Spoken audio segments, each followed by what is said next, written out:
They say Igbo man don't go US, go build something wey make the government now come dey look for am for everywhere. No be small thing o. If you see wetin this guy build, he build a car wey no dey use fuel, no dey use gas. Na only God know how this car take dey move. He go explain am for this video. E no end for there o. He build water system, he build wetin dem dey call jacuzzi, he build chair, he build table. He say he even go build bed join am. But the worst part of it be say him come build house wey you fit carry comot from Aba go for Enugu. No be small thing o. This na the continuation of the video wey we post yesterday. This na the continuation where you go get the whole details. Most of una wey dey ask how we go take call am, how we go take contact am, now you go hear everything for this video. Wetin this guy build we going to shock the world, because as you dey watch am for this picture, na so e be. All these things wey you dey watch for this picture, the house, the chair, even build bus stop. Could you imagine? Ultra modern bus stop. Now as this guy do these things, now they say that the government, many company come dey call am make they buy the idea. Remember those days? E get some people wey we hear say they build aeroplane, they build this, now they come carry them from US, from France, and we no see them again reach today. Africa do not need that again. What we need is to support each other in anything wey we invented, so that the thing go dey for record say na we do am. This Igbo man don do something wey the world go stand see say this thing is happening. This house wey we dey tell you carry im own gas inside, you no need to go buy gas. And this thing, this company, e wan carry am come Aba. Not only finish for there, this thing now go bring work to Ali Igbo. E go bring work for Aba. E go bring work. No be small thing. My people, I don't want to talk too much for this video.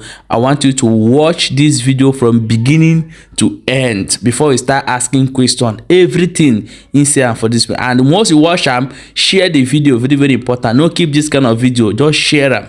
Watch the video before we come back and continue. You talk about aeromotor because how does it charge? How does it move? Even I get fuel. I get electricity charging. Can you hear the secret? Explain to us, Biko. Okay, for the motor, we find about a flywheel turbine. The flywheel lab, once you buy the motor on, the flywheel will start rotating. So motor move. So motor move. You know, an example now. This is physics. Oga pempena, ima oga pempena na Igbo echi lo fa ni Igbo egwu mazi. Ijekata akwụ mango, right? Yeah. Make a fan. Tinya ina agba so na efe. On efe, yes. So that thing, tinya magnet or the whole turbine. So with toy. So what's motor move? You know, so motor move.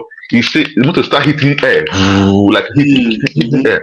So once you hit the air, with the coil out obu with fan you generate electricity. Electricity immediately just go to the tire. Like a roller car, electric car. Man, I say the air will generate the energy by itself without the battery. So more in about speed, more on the heat, more energy, more motor anally, like say motor don't go. About something too deep. Just say you have to think opposite. You understand? So with that one, they can run from Nigeria to like to Ghana, anywhere. You can just stop to Illinois. But when you buy fuel, when you buy fuel, when you buy charging, when you buy distance, so but the mode now, like the whole thing now, our own design, and we're not bringing anything from anywhere, from local made, everything. You understand? Just a simple car. We can do mad like say 8 or 9, you know, so that can we keep go for that one, you know. Just on our go for like immediately if you can interstate, maybe inside town first, then I lose like from maybe Aba to Onisha, Aba to Port Harcourt, Aba to Enugu. When we start from like Aba Uzona, from Uzona, just inside Aba when Abagodo first. See, I put some capacity of it before can extend to Ibawazi interstate, you know. Yeah, so that's the thing. So now, otana when keke the pep when Umu keke boss and that. So somebody you can build the kind of a size that keke boss. Yeah, Yes, man, oh the more clean, more simple. If I look with something, future something, like future car, but okay, me send the picture. If we can like if how the car look like, or if you so simple and clean. Oche Nimia will do the plastic, everything. I'm living in there, but when we find the main pot, we're not be putting anything. So every time we give me possible the tire, now wheel. Okay. Man, but for the body, the engine, I know they are back straight. Hi. So Jesus Christ is Lord. Nwanne mmadụ Chineke nyere gị amamihe ya gọzie gị chebe gị. Onye Igbo biko unu gere ekpere this particular. Okay, somebody say you are a business partner. Yes, so yeah, chatting from all the way from China, from na TikTok, wholesale launch, the wholesale launch. Yes. So, biko Chineke ka anyị gara arịọ ka ọ bịa chọba gị na enweghị ọnwere another question ọzọ, one more question from the comment section, and I'm rounding up this program. I want to leave it very short, so I only got watch here on YouTube. We're able to watch it to the end and can grab all the things. So if you have not know what we're discussing, this guy invented plastic. Omega camera and normally people I've got that plastic before. Mood when take a block. It is a block actually hey made go man and areola. They take a lot of time. But this one you prepare your money and on the plan you can pay instrumentally. If when you hey mood to the house. There will you a plan time or log any that you can lose here, I'll go out and ever join the chain. It's a secret. Those of them watching on TikTok, Facebook, they hold the house. One of the houses. I didn't put all of them. So this is one of the houses. We all here two Olelu, two was Palon and Elu, 3-bedroom nanala. Nka watching on the house. You can see, look at the chairs. Nka WC, non even the house. This is WC. In one of which no the house. Going on here. These are chairs. It will design each other place. In Kadika Yadikabe wardrobe Riki no they here. Kaka bus stop. How many design a city? Abana any contract only Kajia may bus stop na aba. Oku gane win. Yeah, Hendo Chahor has here be very careful. I want to try reside this day. Yeah, we generally get with foam now leather design there, but here does white chaka white or plastic. We do a gana on a bed now when I ula in the coquia. I know you many able work however. The most wanted person that I don't want to talk much can't be not because of here horror cage in our area. My question is onye egwuregwu sị onye chinyere m onye a nara m ya mana ndị mmadụ chọrọ ịnapụ ya so si na Chinaju. My question is what is he doing about his own security because of nature of what we know? Also enwere ihe ị na-eme dịka ị na-achị gawala ị na-emekwa ihe gbasara nchekwa nke onwe gị enwere ihe na-eme gbasara ya?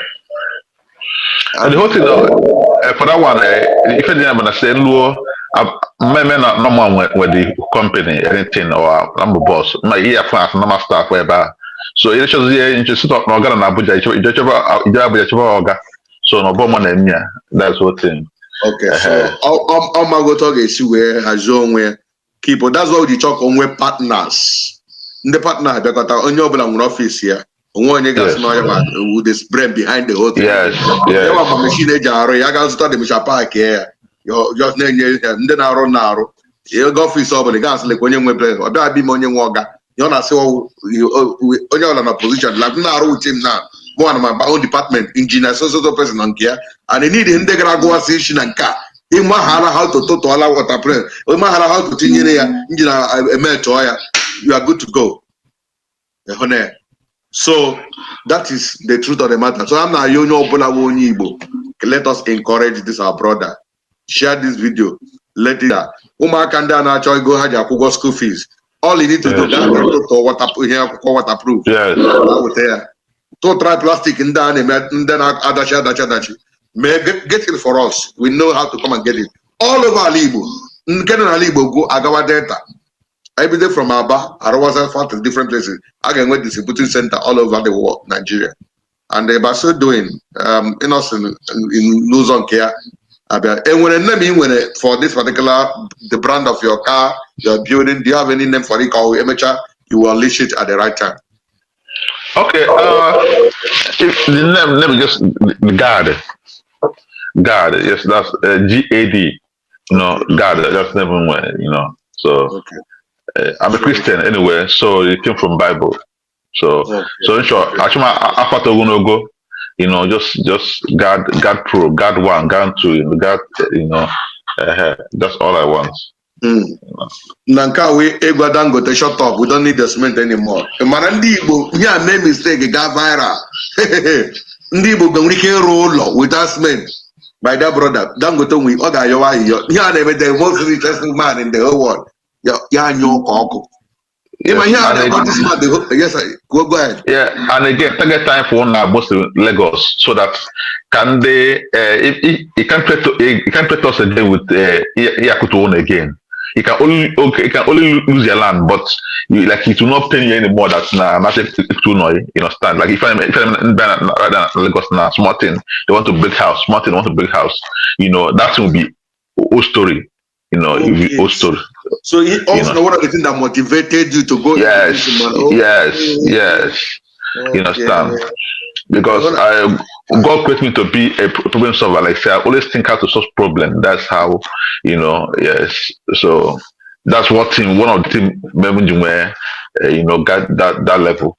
So that you will not lose your money anymore. You can only cry about your land, but for the this thing. And again, you go out in a swamp. What you need to do is like how to do chain pillars. You don't need to go and feel it. You don't need to start feeling. No, just do chain pillars and focus on an area for life. What's again, what's again anything again? You're good to go.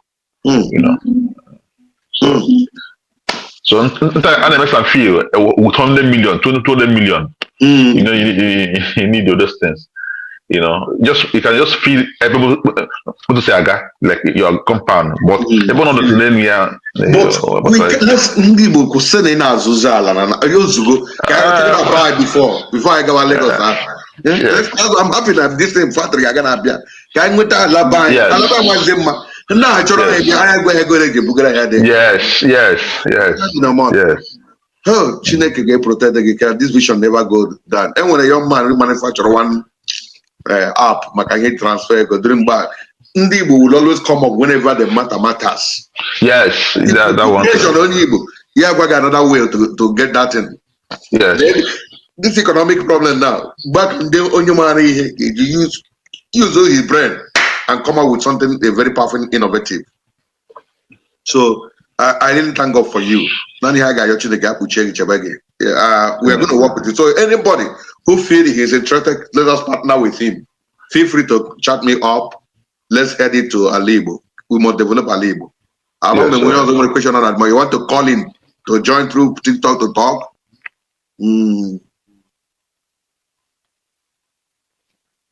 Okay, our lady of Queen, Catholic Pro. Okay, yes. Good afternoon. So, do you have a question for us? Do you have anything to ask our brother? I want us to know you're talking about. If there's none, actually, check out our just check out this Obako now. Finally, question because we didn't follow this page and I watch him now. I have also given to the extent you don't want to follow us. Forgive me. Follow this page, share the video. Thank you and God bless you. Our Lady Queen of our Pro Cathedral Captain, thank you for joining us. Finally, my brother. Let me not go into your personal life, but I want to ask you now. What do you need to get this thing working? And what are the things you need right now? Tell us. My manpower, my material, my money, and support, whatever. Explain generally. Let's go. Okay, for now, machine where can't do much. Like it's like it take me weeks to phone. So I'm looking for bigger machine. So the machine our sister now kind of China. Okay, yeah. Our sister kind of China, yes. So she almost a machine already. She got machine ready for me in China. like the melting. That's all the melting. So, but the mold, there's a one old man. He's a lecturer na naked. So the man is an old man, so he's trustworthy. He'll be how we like give you the prototype, like the blueprint. Then he will build the mold for me. You understand? We should already talk all the stuff. So that we're gonna be buying. Because in the internet about before a lawyer, chunk you send online. You understand? So what we need right now, the partners, that can want to invest in the business. You understand? So we can kick off. Multiple place already na Anambra, Ibidia, you understand? But just 2 days ago, last week I won't change my mind. Because he have every choice. So just Wow. saying about. This is awesome. This So is we awesome. have partners, yes. Okay, so number one, all we need to go, that high equipment. You want to the cost of it, that you got the machine and you want to cost money. Okay, the machine actually go 4 of them. 4 of them can give us maybe I think like 3 or 4 houses in a day. Just was it 2 houses? I don't want to go far. There's 2 houses in a day. So when they load daytime, I load 2 houses. Nighttime, because I load day and night, like here in America, day and night job. So at least that kind we can get like this like every day, every 24 hours, we'll get like 4 houses. So that for one of them on there, $11,000. One of the machine $11,000. Now China, because our sister, not China, she checking for me instantly or check the whole thing for me on $11,000 for each one. So times 4, we're talking about $44,000. So before you add they go shipping, they go duty, delivery, all those stuff. If you we're just looking at if I chop about $100,000, yeah, about 100 million naira. Okay, that's about 120 million naira. So that and again, I sure you couldn't all go now go like say hungry job. No, I want to pay the workers well so that like I never now so if I brought a greedy business just to help ourselves, you understand? So like example right now, I certainly said ibute 100 kg of plastic, which you can in a day can pick up to like 2 or 3 in a day. Just matter you can pick like 2 or 3 in a day. Just matter how you can go pick you can pick up to 2 or 3 in a day. So the 2 or 3 in that will pay you each bag. That's 100 kg. 2,000 naira for one. So imagine if you tell in a month, you could like 20 or 30 bags. As when they check here, you are getting up to like 60,000 naira as a student in a salary. My wife, I went them now for salary. They go like 20,000. But so that's what I did. Can make 60,000 or go and pick plastic. Yeah, pick plastic. So with that one, you see, you are creating job for people. So it's a great job for people. So and it's all about our wasn't even all you get to get plastic now. 20,000 naira every month. You say okay, what if you people though must pay you? No, this one say how much like American I have to work by hours. So here no matter how if you go in less than 2 hours, we get 100 bags. It's your own money. That's your own money.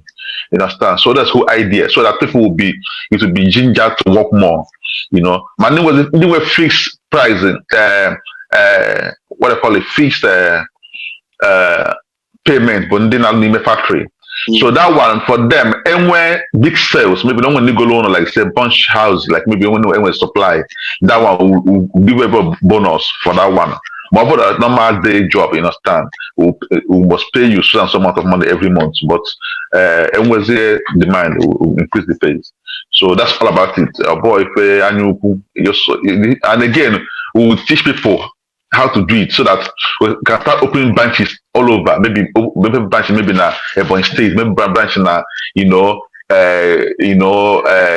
Calabar, all those stuff. So that we can able to use the plastics in the city to start building for them also. Okay, somebody's asking after all the refuges, all those dumps, how do you continue to get your raw material to continue the building? Osnachi, I hope you are the one. I hope that's what you ask. Am I correct? Yes. Move to Cameroon. Cameroon go. I got Gabon. Gabon go. I got Kenya. Before now, I go. Oh, you keep the next 100 years. Everybody don't go because there's no way we can finish it for plastic in Africa. In the whole Africa. No, it's not possible. But one thing I know, I want pure water was scarce now. There was scarce. I bet you. Ndi what next to do to waterproof before we don't have pure water like every 90s, right? And pure water, right? 90s and pure water. But then waterproof pure water, waterproof those waterproof na those being you know. So plastic didn't na before it will finish, it will take maybe next 20 years. Na Nigeria. Because you Ghana, the whole lake, swamp, you have a bunch like it's packed there. Nobody need them. So those ones we need them. Just dry them. That's just to be dry. That's once I dry here, aqua over. We'll start using to do a product. You know. Yes. Ndị by ndị Igbo si na onye taba mkpụrụ akwụ kapịawa ọnụ oge mgbupụ ya erugo. Ihe mmemme nke emere n'ụbọchị taa anyị ji wegbo wee kwuo some most of the things me na adịghị na nwa okorobịa na ahụ ebe a enyego ya iwu n'obodo anyị nọ n'ime ya ọ nọ n'obodo a bụ obodo ndị ameme ndị ya mee so ọ nọ n'obodo ya mee ma gị makpọrọ gị aha ọkpụgo ya bifo pụta gị makpọ ya ọzọ obodo nwere ọtụtụ obodo nọ na ya mee n'ebe a Chineke nyere ya ahụhụ ụzọ n'ihe ọ hụrụ ihe a na-eme ndị Igbo na Lagos ya rụpụta ụlọ mmadụ anaghị ụlọ a na-enidi Dangote ya arụpụta moto a na-enidi gas fuel gas kwa a na-edighị Elon Musk ele ahịa nke arụrụ Tesla enedighị data eletrik ya so nke ahụ ka ọ rụchara nke moto ka ọ rụrụ akpọ ya nye warning because echetara m na ihe sịrị enwere onye manufacturer moto na-aṅụ mmiri in those days kamgbe onye ahụ rụrụ ya enwere company abịa kwe ya ọnụ ka ya sị mba na ya chọrọ ị na-arụ ya after that the man efuo ruo taa enweghị ma asara mmiri assassinate ruo taa ọkwa onye ọcha wee fuo so a chọrọ ka ha na-enwe ike na-eyuzuru ha oil ha you find out na nwa okorobịa na mgbe ha gwara ya agbanyụzi ọkụ kpebizie ka nwee ike were ndụ ya mere ihe lawa ala Igbo so ọ bụrụ na join anyị na ọ bụ ihe anyị na-ekwu okwu ya so ọ na-arụ ihe ndị na-ahụ pichọ ya ebe a na ya bụ oche ịhụ na ọ were pilo gị tinye ede ya oche a ga nọ n'oche a na ịkọ bulie kọ ya nara na nwa nwoke jọs bụ kụwachi oche nọ n'ụlọ m no nke enwe nkụwa ọnụmazi ji rezọ onwe donọta rezọ onwe fe anaka wee nwa ejikwere rezọ aga n'oche ejikwere rezọ aga n'oche no ya were hama wụ na rezọ ya buru ya were chisụ gawa then ọ kwere na gọọmenti mara ihe ha were this is bus stop nke hụrụ na anyị na-ele anya na bus stop biko onye ọbụla jike bịa na YouTube ya wọchịa ya Sh0cked TV ya bus stop na-enwuru onwe ya ọkụ ndị ga-anọdụ a na-eche ka bọs pụta abanye ịhụna then nke akwa n'ụlọ a na with 10 million naira under few days ụlọ 10 million naira house akwụrụ n'ụlọ gị 3 bedroom palọ nọ n'elu palọ nọ n'ala ịhụna ya design ara gị very simple and portable enwe onye chọrọ gị ejeje nwaanyị ji ga arụ n'ụlọ m gị burukwa gawa ịrụchaa ya lekwa udo chi ga-etinye ji n'ime ya lekwa udo WC eji aga toilet ka m nọrọ ya mewiri ka na WC na-eriri rice rie ji onweghị ga mana ị na-agara ihe a because ha kọnọtịrị ya piam dete na chigode ya move onwe out gị were oche dị mma wee saa ya ahụ so ụmụnna ya dị mma anyị agaghasị ka ilecha gị ilere awụkwala Moses Chineke gwara ị ga-eji anya gị wee hụ ya ị gaghị aba n'ime ya ị ga-aba n'ime ụlọ a ka otu si aba ya come and join us to be part of the investors ka alawa n'ala Igbo ga mejie ala Igbo ọ bụrụ na alebala Igbo ụmụaka anyị enwe ọrụ mama gị enweghị m ego nji akwụkwọ wayek ya ga-atụtụ ahịhịa ka o nwee ike mee gịnị nweta ego wayek agụcha school no job lekwe job ga go and pick you need any school to go and pick waterproof go and pick plastic ụmụ plastic lara n'iyi n'ala Igbo don't allow plastic to remain anywhere so this Chineke just butara anyị bread here anyị agaghị eji bread ya egwu Chineke gọzie gị for watching onye share this video Chineke ga share your blessing to all over. Your name get shared all over the world. As people hear your name, they can share and hear madu neku. Aga share kwa anu aha gi choro gi we biawa. Share this video. Let people look for our brother and bless him. The kachine kene kuchite kwa na anya. Nde na chande ya oga ahụ because onye aka ya dị ọcha onwe ihe na-eme ya. Jehova na adị ndụ ruo mgbe ebighị oge a ga-agọzi chebe ya. Amara Chineke ga-agbakwara ya ụba. Otu aka ọha na n'ọnụ ụbọchị nta achọ na owere nchi. Ọ bụ na taa ugbu a gị na-abanye anyị biko anyị emechiwele gị nwike were nwaanyị na ya ka ibido n'isi wọchị kwa ya ọzọ. Mụ aga na wọchị ihe ngorogoro mabịa wọchị ngorogoro mabịa wọchị ya otu ọ ga na-eme ka ihe na-aga aga. Ndị Igbo nwere mmadụ.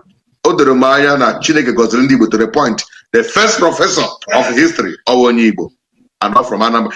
Enwe m na-achọpụta Chineke gọziri ndị Anambra n'ala Igbo ka akwụkwọ na nwaanyị nke eziokwu ama onye Imo but ịgwakwa gị eziokwu chekie all the record niile na break o chikara Anambra. Enwe ndị a na-emekwu ha abawa mba. I'm not praising them but I'm praising what God has deposited in them. I nwere car manufacturing company today even though the first person to manufacture car onye Imo State ọ nọ na history Sh0cked Izog nke contest Regborele he was the first ever in the whole Nigeria in Africa now if I'm not mistaken. Oh, Sh0cked Izog 1980 something all that motor Z but I got into mass production. So ka onye Imo but onye carries now we now manufacturers now amazing ga one in na bụ onye Anambra innocent. And we're another one now. The first professor they can of history of the whole Nigeria onye Anambra. Alone the professor of mathematics now one day madichi onye Anambra Chike Obi Anambra Chineke gọziri ha. Oh then I will some academic area nkwa ndị Imo na ndị Ebonyi na ndị Delta nwekwe sha bụ ndị Igbo nọ there. So but in nutshell Chineke gọziri ndị obodo a. Ihe onwe Chineke gọziri obodo Chineke kere gbawa ha aka. Ihe nke ị ga-eme come up with it. Ndị Igbo ga-erurịrị ụlọ anya ga-dozie n'ala Igbo. Otu aka ọha n'ọnụ biko onye dịka m na-achọ imechi mgbe ọbụla emepere Facebook social media ihe a na-achọpụtakarị bad news. Ndị ọda dakwasa egburu PG Anambra nwata ntakịrị nwa 20 something years onye gara gbuo nna ya gbuo generation gbuo nwoke na-enyere m family aka. Gịnị ka o mere gị? O nwere ike ya akwụọla ya ụgwọ ga-eme ya ga-agbufu nwoke mmadụ. Gị mepe onye ka jikwa nwoke o nwere nwoke were egbe gbagbuo nwa ya n'ihi nọ apụ debe ọdebe aga rie nri ọ chọọ ka o bịa napụ ya nri ọ ga-eri ya were egbe gbagbuo nwa ọ mụrụ n'afọ ya n'ihi ihe isi ike. Ihe ndị a bụ ihe anyị na-ahụta. Biko we all have been hearing a lot of bad news. I want you to be a good news to somebody's life. Call somebody I've never called for a long time. Say gịnị na-eme gị were ego chọtụrụ 20,000 can make somebody. I block all many people this year because any catalan but when it came to I couldn't hold my tears.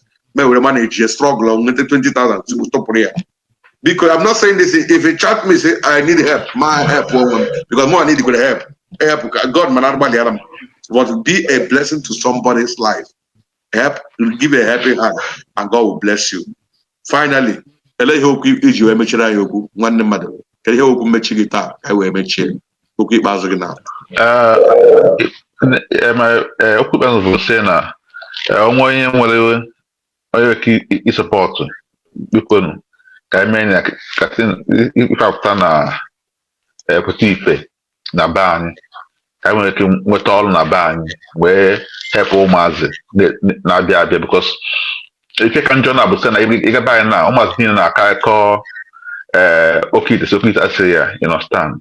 So man I bido for ụmụazị secondary school na just na you know want to sell over far if okay ịlụ ọrụ na company for 1 year we will give you free house no matter how old you are we'll give you free house just once you nwere na family inwe family land atụ afọ Igbo bụ na nwere family land we go to your land binye ya ụlọ for free just mount ebe for free. So ndị na-ejezi ibute Sh0cked na obere nwa nwere ụlọ just you know that it's not about oge igwe Sh0cked. You can still make money from hard work, you understand ahead.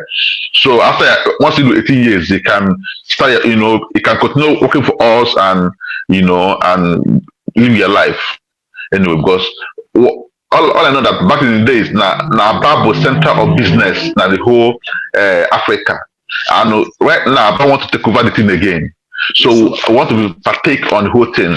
And of course, will be also doing those bathtub jacuzzi, never supply to countries like maybe never countries Nigeria. We can supply you a bathtub, we can supply you jacuzzi, we can supply you sinks, we can supply you toilet seats, we can supply you oche, like in a hotel.